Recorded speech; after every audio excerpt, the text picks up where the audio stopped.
This is Tyler Prochazka, the features editor for Basic Income Earth Network's Basic Income News.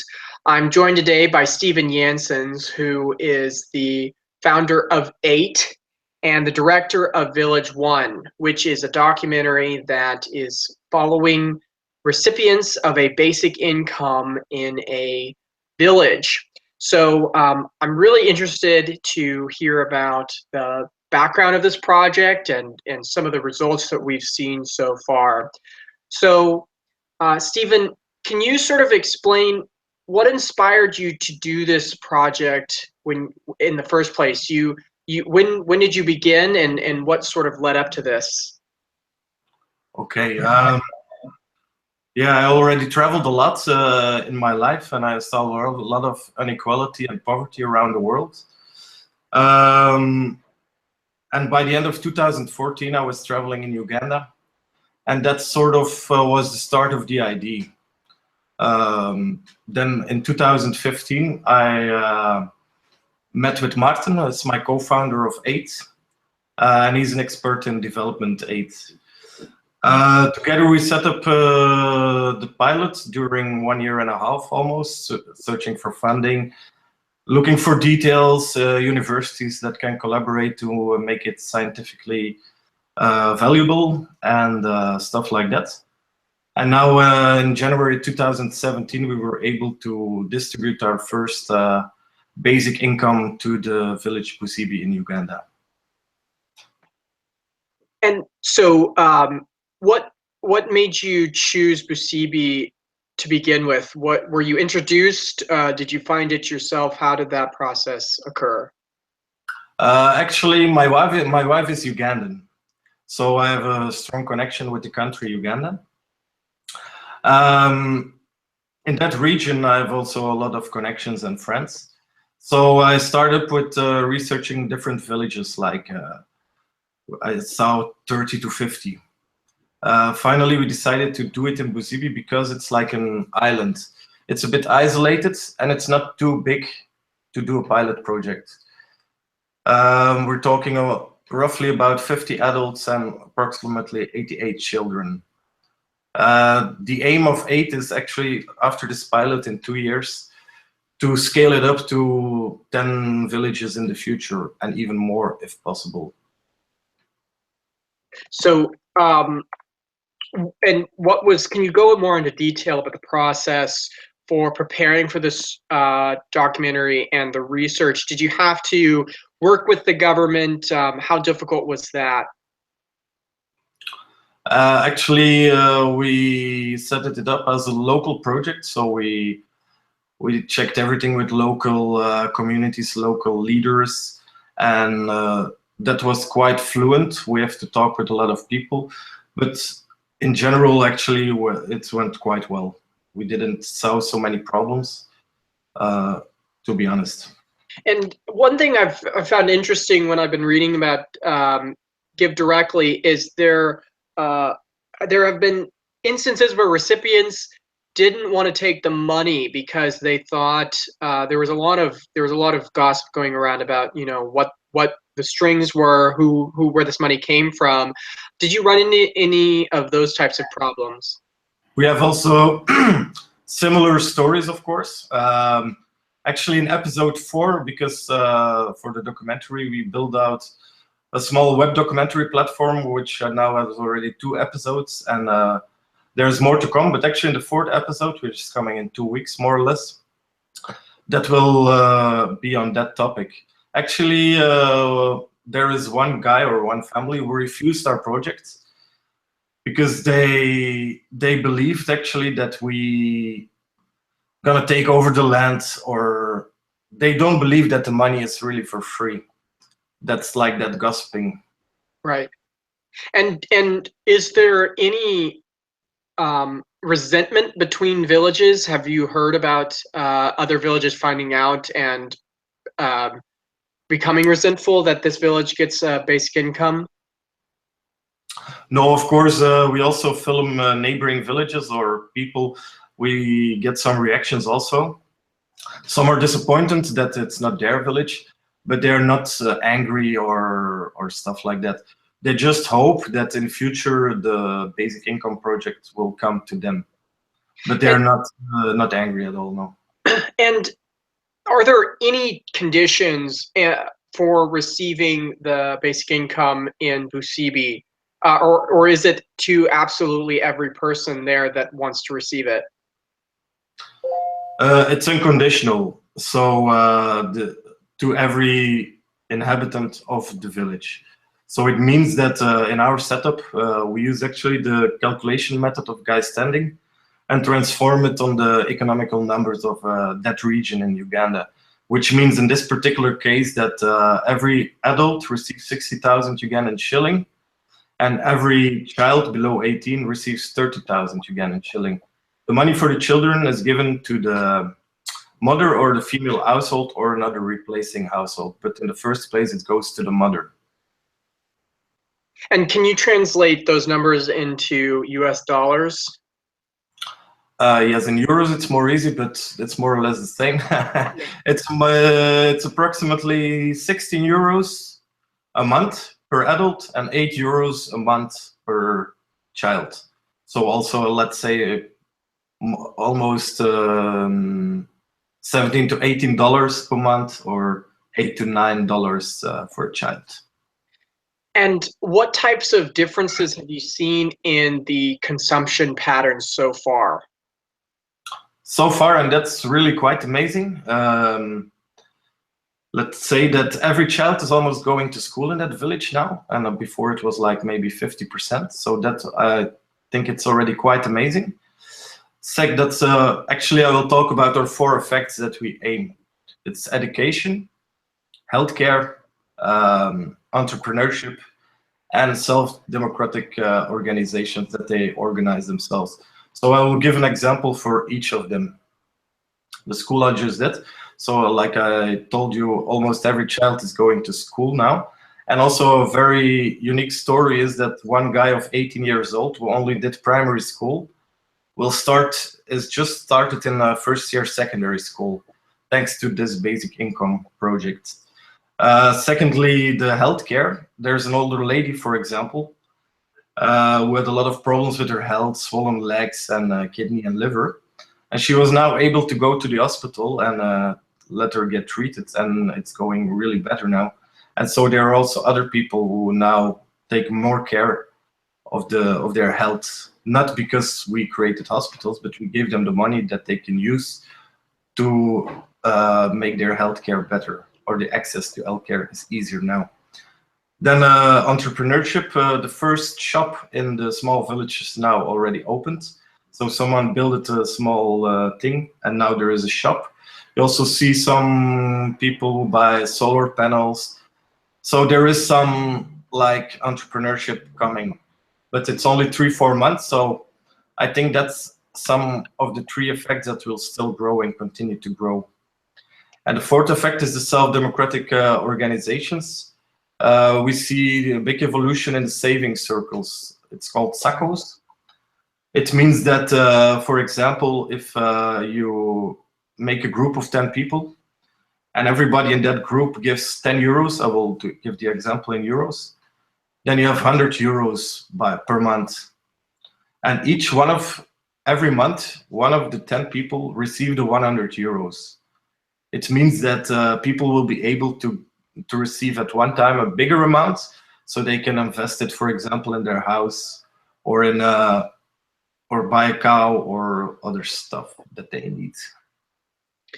And that leads me into another sort of the opposite, I guess, is have you seen any negative uses of the basic income? I mean, the typical line is, you know, they'll use it for temptation goods, but I'm more interested in whether or not they're using it in an environmentally sustainable way. I remember in the first episode, there was that individual who I think he was redirecting water from their water source.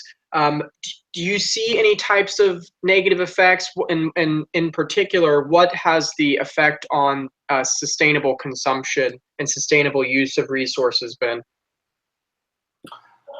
For this moment, to be honest, I don't see negative effects yet for sure not on sustainability, because those people are really aware of their environment. So to be honest, on this point, we cannot say yet if it's going to improve or if it's going to be worse. So I cannot answer that question yet. And you also don't see any temptation goods like alcohol or tobacco, those sort of things. No, the thing is, and that's very easy, there is no change in that. The people who were already boozing before continue boozing, but they don't booze more or less. And people don't start boozing or using alcohol right away. So there's no change in that kind of consumption, no. Can you describe sort of the 8 organization, what its mission is, and how that partnership is working for the Village1 documentary? The mission of 8 is actually to set up a new kind of development aid, to make development aid more efficient. Because if you see what we already realize after a couple of months on a small scale, then I think there are many possibilities in the future. And also Give Directly is already doing some good work on that, of course. How is it linked to the movie? The movie really wants to show, or Villageone really wants to show, in an empathical, really cinematic way, how the people are changing through a basic income. So, or through given the opportunity to get their lives better. And in that way, we also want to make it here more popular, the idea of a basic income. But in the first place, it's the mission of 8 is to create a new, more efficient way of development aid. I think that's really interesting because there's, a debate about the chicken or the egg, I guess. For example, I mean, when I was watching the first couple episodes, they were talking about how there's no proper roads, there's no hospital, and the education is the schools aren't located in the village, obviously, and they still have to pay education fees. So do you think it is a necessary first step to have these types of infrastructure before the basic income can have its maximum impact? And the second part of this is, has any of the villagers expressed they wish they had other services or tangible objects instead of just being given the cash directly? Actually, yes and no. There were 2 funny stories after we gave out the money. One, people asked, for example, yeah, I don't want money, just give me a pickup, like a car. So, and there was a similar story, but to be honest, I forgot the details. So it only happened 2 times that someone asked, no, I don't want the money, I prefer to have, in this case, for example, a car. So no, there are really not big issues with that. And sorry, what was your other question? And so the other part is other developmental organizations, their focus is on in-kind or other services that they provide directly, or for example, they help the village set up infrastructure, they help the village set up, or the area hospital, etc. Do you think that is a more appropriate use of aid in the first place, or do you think that the focus, the more efficient way to aid these places is just to give them the money and let them decide? For me personally, I don't judge other working. I think a lot of things can be done to make the world a better place, and for sure the continent who needs it most is probably Africa. But I have a strong belief that people are in a way everywhere the same. I mean, people want to fall in love, people can be jealous, people are just people. So if you give people the freedom, because I'm convinced, and it's like the theory of scarcity of Mulainatan and Shafir, and also the work of Guy Standing, who inspired me a lot on that. People are able to make the best decisions for themselves if they don't have scarcity. So if you in this case, take away the scarcity of money they have, the poverty they have. And that's also relative because the amount we give is not very high, but it's enough to, for example, already let their children go to school. I believe that is the best option because you give the freedom to the people themselves. And of course, some people will maybe stay like they are, and maybe some will even do bad things with it. But the majority, and that I'm really convinced, and that I already see now in the project, will benefit and will improve a lot. And that's for me very important. And so when you are doing this documentary, you are also doing research to sort of, I guess in a way validate it academically, the results that you find. What has been the process for the research aspect? Who are you partnering with? What's the methodology, etc.? Okay, for the 8 project, we work together with the University of Ghent. So there is one advanced student who was there in the period of November, December, and he did like a zero meeting, not meeting, I'm searching the word in English, a zero, I cannot find the word in English, sorry. He just described the village like it is. He did interviews with everybody who lives there and really documented very well how many kids are living there, how do they survive, what food do they eat, and stuff like that. Now we implemented the basic income in January. There is a new student going normally in October, November, something like that, to see what's the changes. So we really wanted to wait also 9 to 10 months, maybe a year. It's still not decided when that student is going to leave. And he's going to do the same process again, and then they can compare. The other student we were partnering with was Wageningen, but they only come really into the project after 2 years when we do the scaling up, because they want to do the research on the macroeconomical level. That's not possible in this small village, of course. So this is more an anthropological approach. And so the village, the Busubi village, is it guaranteed to have the basic income for 2 years, or how long do you plan to dole out the basic income there? It is guaranteed for the 2 years. That's sure. We found the funding to complete the 2 years. So yeah, of course, we still search money for the scaling up for our movie. So don't stop to donate, please. But we really can say that purely the basic income, we can distribute it to the village. But now we're doing everything voluntary, which is also okay. But no, for 2 years, there is one slight detail on it. We plan to do an interruption of 2 months. So in January and February 2018, the basic income will not be distributed. We will also be there. It's a way of sensitizing them that it will disappear 1 year later. So in March, it will come back also for 1 year. So actually, it's not 24 months, but the project will take 26 months with an interruption of 2 months. Are they aware of those 2 months? And yeah. do you plan to look at the changes? What types of changes are you sort of anticipating in that 2 months of absence? First of all, we want them to be sure that they are sensitized, that it will disappear after 2 years. That can always change. Maybe we decide as 8 to continue in that village, but it's really the idea to do the pilot for 2 years. So at this point, we say it's for 2 years.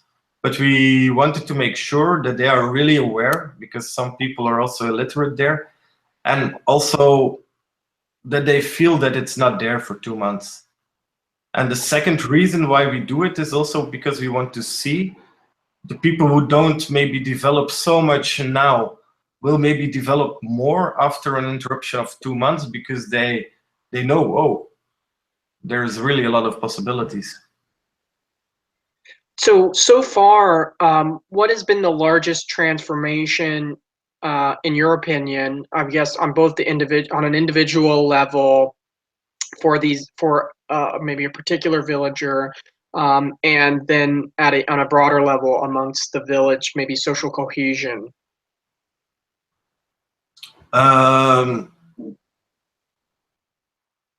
Like I already said, the biggest thing that for me is that all the children are going to school now. That's for me maybe the most important effect in a general way that I already saw. Also, when they organize to do the saving groups, it means that they now collaborate more. So in a way, they are more social to each other. In a way, they talk more, they get involved more. So they also make plans to make the water distribution better, to make the roads better. So they really talk also a lot with each other to make improvements for the whole village, not only individual.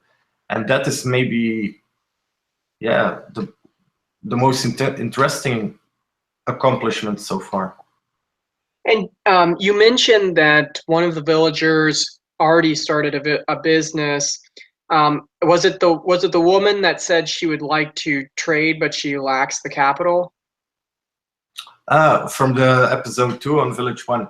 No, Yeah. it's another couple, but that woman, I can already say, she also started something small, like something with vegetables. But the shop is another family who started the shop. But what I wanted to say about the movie, maybe that's the good point to really explain the whole concept of the movie. Now we started with season 1, the Village 1 web documentary.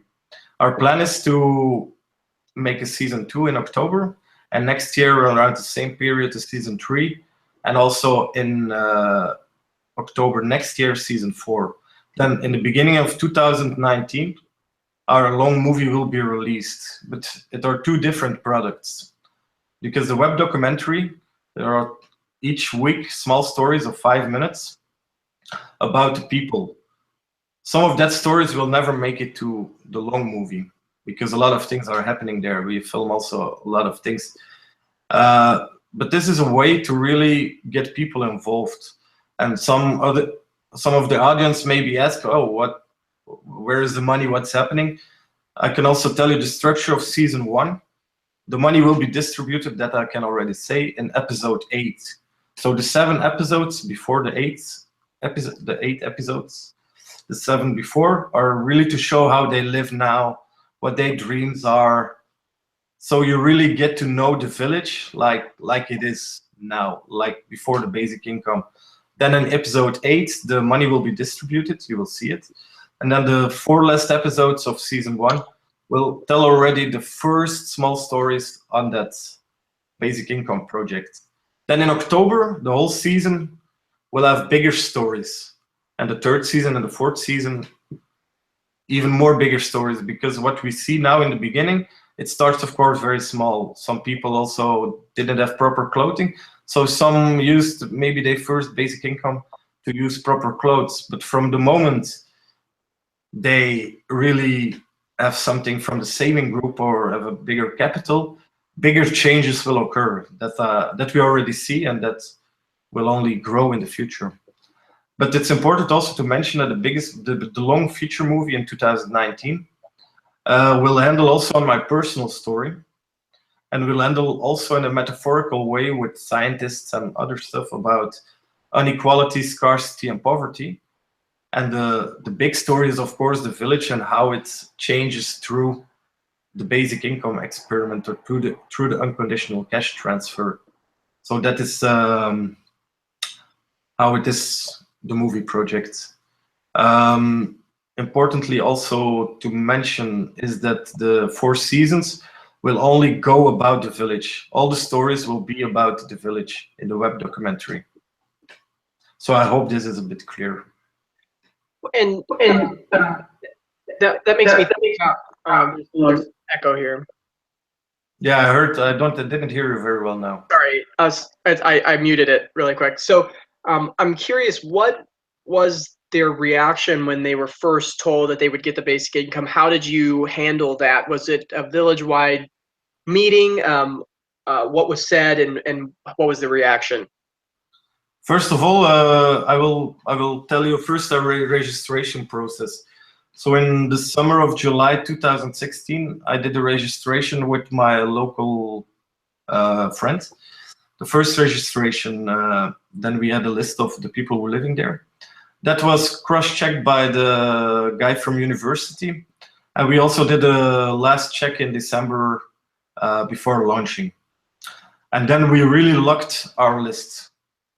But the big goal was also to keep it secret for the villagers, of course, because we were a bit afraid that if they already know, maybe some more people are moving to the village and stuff like that.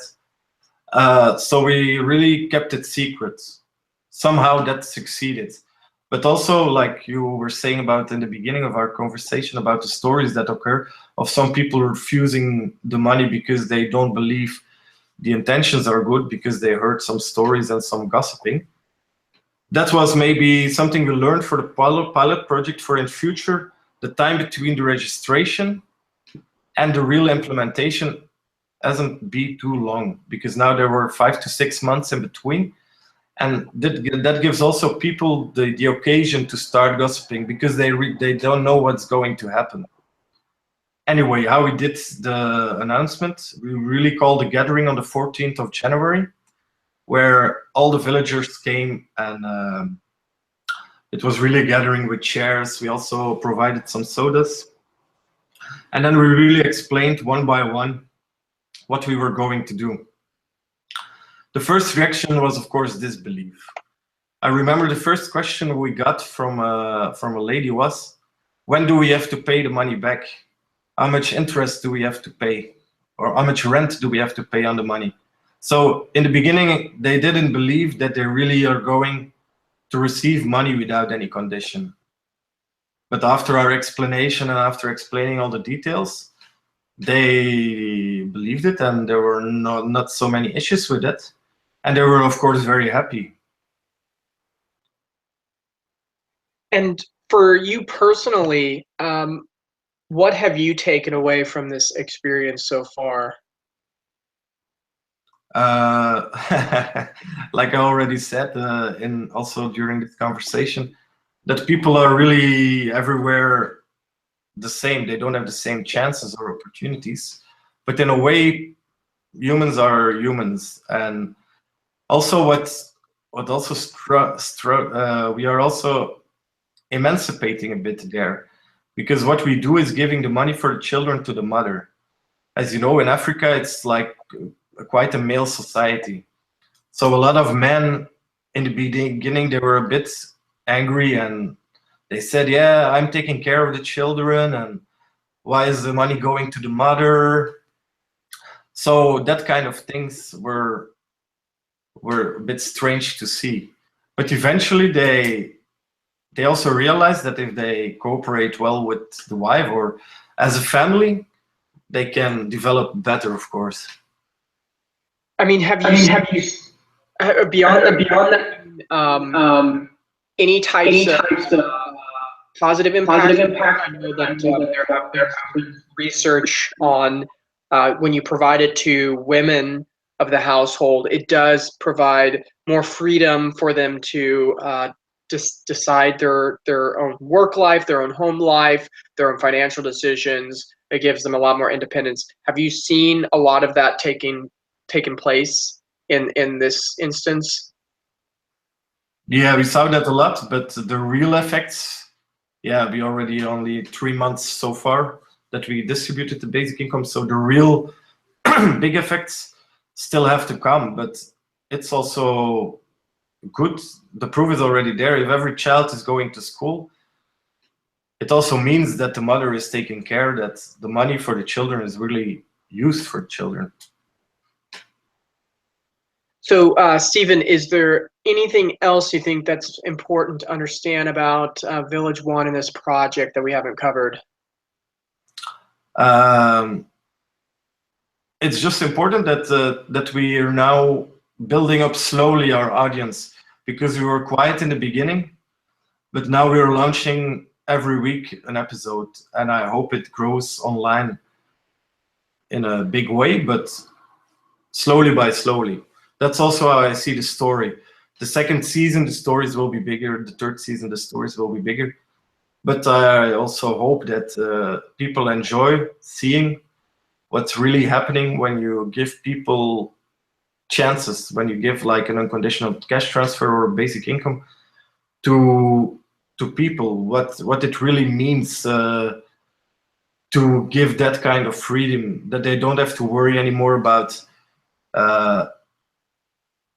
basic things like food or going to school, or things we here in Europe or even in the United States think is quite logic for a lot of people, but we provided the basic income and they can now jump to something else. Some people will stay as they are, but some people will take that opportunity to jump, and that's really a big big achievement. So, and yeah, the thing is that, of course, there are also sometimes things that happen. We do it with the mobile money that we didn't cover also yet. So in the beginning, there were some technical issues with that because, as I already said, a lot of people are illiterate in the village. Mm. So it means that we also have to give them training to use a mobile phone, because the first month we gave the cash with envelopes. The second month we distributed cell phones, like basic Nokia's, not Nokia's, it were in this case Technos, like very cheap, simple, basic phones, and they received the money with on that mobile phones.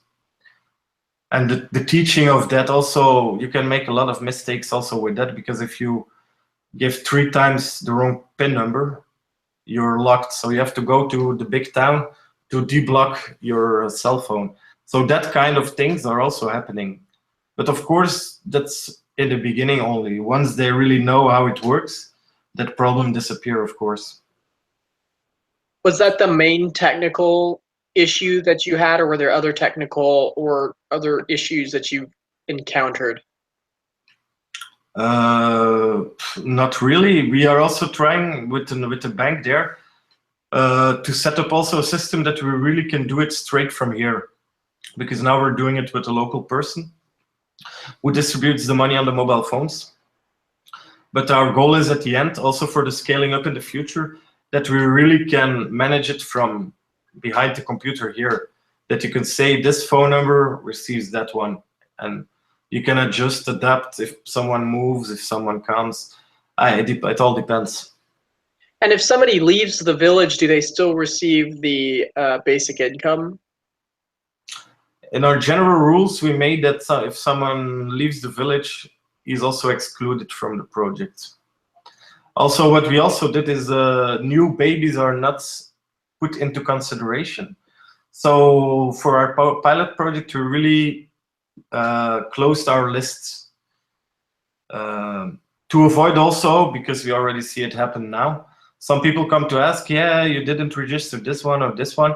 And then we always say, yeah, we were there in July. There was a student 2 months there to register. Then we double checked here. We had our awareness day where we launched the project. We were 2 days later there for putting up the cell phones and stuff like that.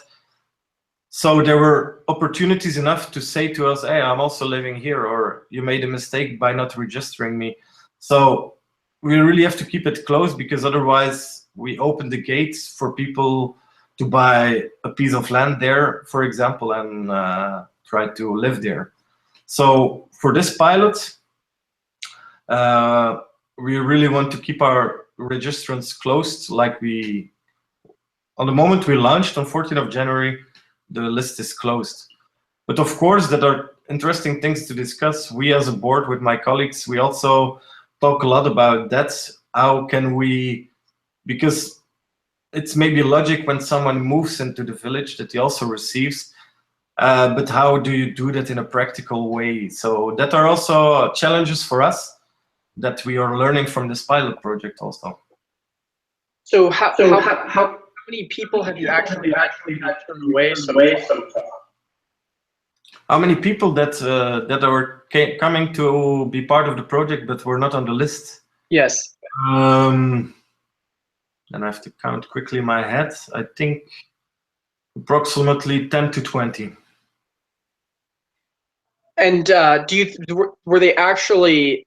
Do you think most of them were legitimate, or most of them did they move in later, or what do you perceive as the reason that they weren't registered? That's actually hard to tell because you took me now a bit by surprise because we just asked those questions now.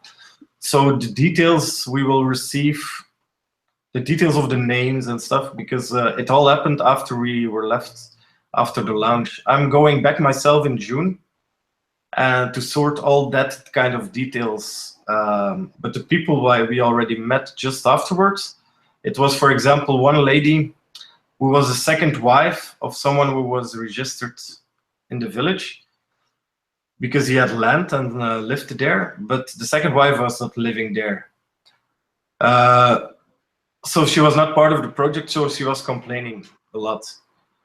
There were also two children who came in later, but we don't know if they are there because part of the family who lived on the other side of the country sent them because of the project. That's sometimes hard to tell. That's why we decided also to close the list. But we will go as a team there in detail.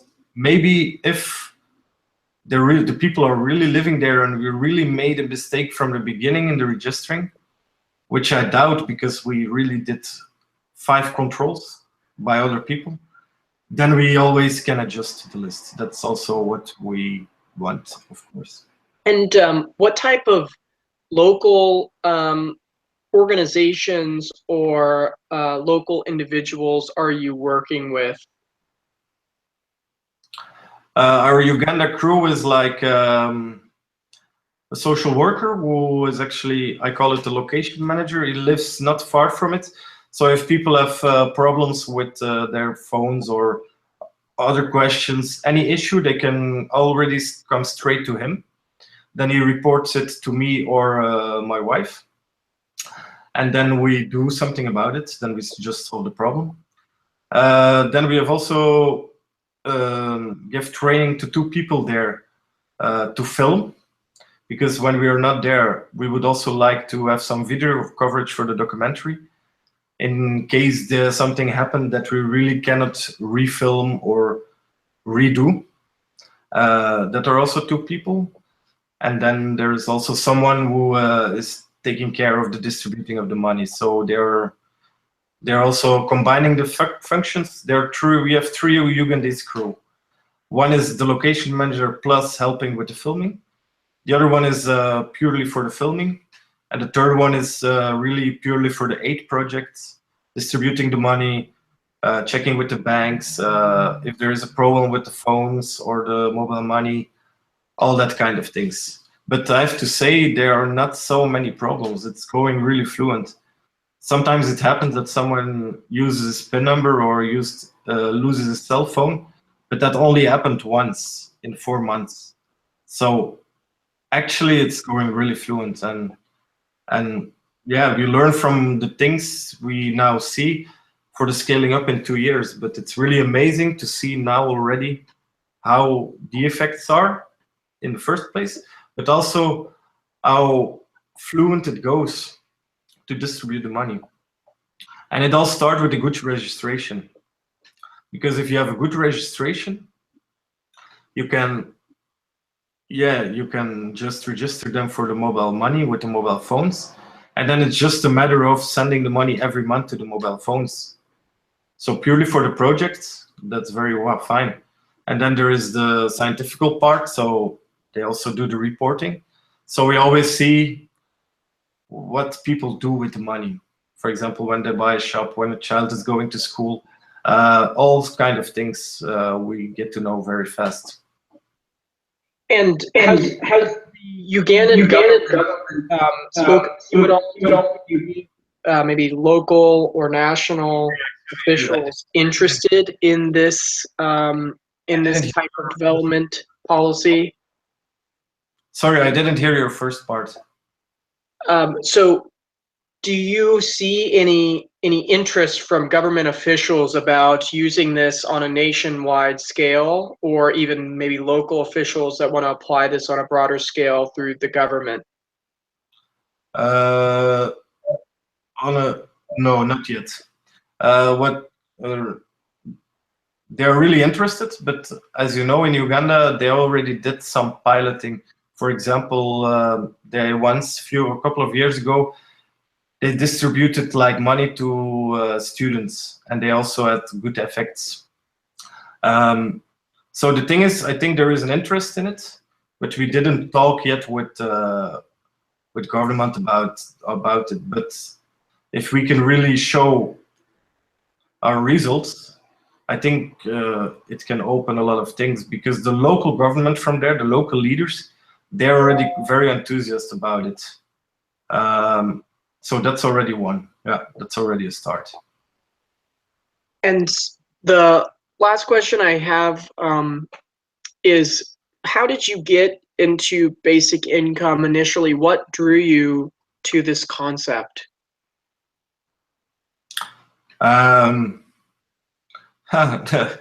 Actually, that's I can talk a long time about it. But initially, what for me is important is that we live in a beautiful world, and now I sound a little bit pathetic, I know, but we see a lot of inequality, and it's so unfair, because on all my travels I see the same. You see so many people with so many potential, so many talents even, and they are actually in a lot of cases just wasted. A basic income is one of the instruments that can improve it, but it's only one instrument. Of course, only basic income cannot save the world, but it's one tool to make people like we have a right on drinkable water here in Europe, for example. But I believe that we all have a right to have a normal living, like basic food, basic housing, like basic needs, but really basic. I don't see it in a luxury way. So if you provide that through money, which is basically the most easy way, then I think basic income is the logic answer. But of course, there are many questions economically connected with it. But on the other hand, if you see all the automatization in the world, all the jobs that are disappearing, even in our countries, then it will be only a matter of time before the inequality is even bigger than it is now. And if we don't change our economic system, and that's not only basic income, the inequality will be so high that revolution, that the world will be really burned, that people will be unhappy, that people will be not able to do what they can. And yeah, that's why I believe in the basic income, because I don't believe in setting all those rules and stuff like that when it concerns to money. Say it in one sentence: poverty is a money problem, not a character problem. People are not poor because of their character, but because they have not enough money. So in that way, I believe in basic income. Yeah. Well, I'm a big fan already of the documentary. I was really disappointed there's only 2 episodes out so far. So I really hope that this becomes a widespread and people know about this. I don't think enough people know about this project yet. But that's true. That's true. But that's also a bit we also don't have the budget to make a lot of promotion. That's also one of the reasons.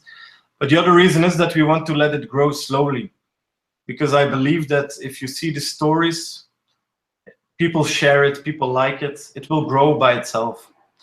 And if our effects are very clear in season 2, it will even grow bigger. Because what we really want to show is that people really can improve thanks to, in this case, an unconditional cash transfer, thanks to the opportunity that is given to them to live a normal life, between brackets. to go to school, to build on their dreams, to start some companies, to start a little entrepreneurship, stuff like that. And Stephen, how can the listeners find the project? Where should they go? Actually, you can always go to www.Villageone.film. There you can also subscribe, and then you will be on the list, and then you will for sure get an email every week or every moment there is a new episode. It's every Saturday there is a new episode till 24 June. There are 12 episodes in this first season. 12 episodes in this first season till 24 June. And in October, the second season starts.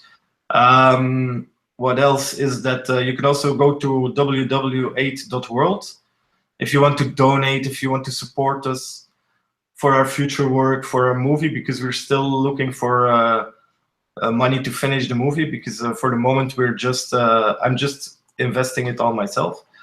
But it's like my dream project, so I have also no problem with that in general. But it's good to have more means to make it even more better.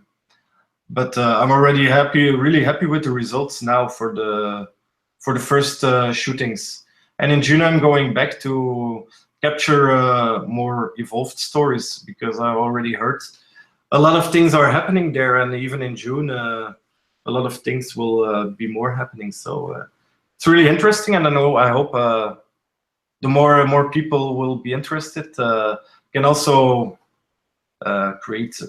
build more movement around the basic income and inequality, and the biggest, and also in a way ecology, because if you give people the strength to not bother anymore, they will also not cut trees like nothing, and the climate will also benefit from it. That's what I wanted to say. Yeah, I completely agree, and I'm really excited to see the rest of these episodes. I'm definitely interested to see what happens when they start to get the basic income. It's really exciting. So Stephen Janssens, the founder of 8 and the director of Villageone, thank you so much for taking the time to speak with me today. Thanks to you, and it was really my pleasure to do this talk, and I hope everything is clear. And if you have any questions, you can always send an email also to Stephen@8.world or something like that. Stephen Janssens, thank you again. Okay, thank you.